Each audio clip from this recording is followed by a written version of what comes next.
విద్యార్థుల హక్కులను హరించేలా పాఠశాలలో విద్యార్థి సంఘాలు మరియు ఇతర రాజకీయ పార్టీలు ప్రవేశించకుండా నిషేధిస్తూ ప్రభుత్వం శుక్రవారం విడుదల చేసిన ఉత్తర్వులను అఖిల భారత విద్యార్థి సమాఖ్య జిల్లా ప్రధాన కార్యదర్శి బి రవికుమార్ తీవ్రంగా ఖండించారు. పార్వతీపురం కేంద్రం కాంప్లెక్స్ కూడలి వద్ద ఉత్తర్వులను దగ్ధం చేశారు.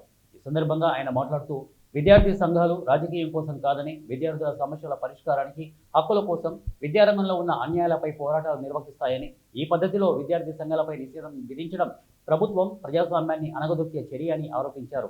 ప్రధానంగా రాష్ట్ర వ్యాప్తంగా ప్రైవేటు, కార్పొరేట్ పాఠశాలలన్నీ కూటమి ప్రభుత్వ నాయకులవేనని శ్రీ చైతన్య, అలాగే నారాయణ, భాష్యం ఈ పాఠశాలల ఫీజుల దోపిడీని, పుస్తకాలను అధిక ధరలు అమ్ముకోవడానికి, విద్యను వ్యాపారం చేసుకోవడానికి వారు మేలు కోసమే ఉత్తర్వులను అని అన్నారు.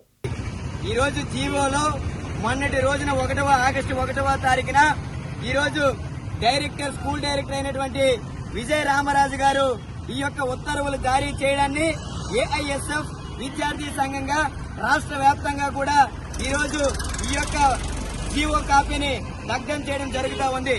ఈ జీవోలో ఏముందంటే, అలాగే స్కూల్ పాఠశాలలకి, కార్పొరేట్ పాఠశాలలకి అనుమతులు ఇవ్వము అని చెప్పేసి ఈ రోజు విద్యాశాఖ డైరెక్టర్ ఇలాంటి జీవోలు పాస్ చేయడం భయమని ఈ రోజు ఏఐఎస్ఎఫ్ అడుగుతా ఉన్నాం. ఈ రోజు విద్యార్థుల సమస్యలు పరిష్కారం చేయాలని అడుగుతా ఉన్నామనా ఇలాంటి జీవోలు ఇస్తున్నారు. ఈ రోజు విద్యార్థుల సమస్యలు ఎన్నో ఉన్నాయి. విద్యార్థుల సమస్యలు పరిష్కారం చేయలేని కూటమి ప్రభుత్వం ఈ రోజు ఇట్లాంటివి జీవోలు ఇచ్చి విద్యార్థి సంఘాలని భయపెట్టాలని చూస్తే భయపెట్టే పరిస్థితే లేదు, భయపడే పరిస్థితే లేదు. భవిష్యత్తులో ఈ యొక్క జీవోలని ఖచ్చితంగా రద్దు చేయాలి. విద్యార్థుల సమస్యలపైన అలుపెరగని పోరాటాలు చేస్తున్న విద్యార్థి సంఘాలు నోరు కప్పడానికి కోసం మీరు ఇట్లాంటి జీవోలను తీసుకొస్తే ఖచ్చితంగా ఊరుకునే ఉపేక్షించే పరిస్థితి లేదు.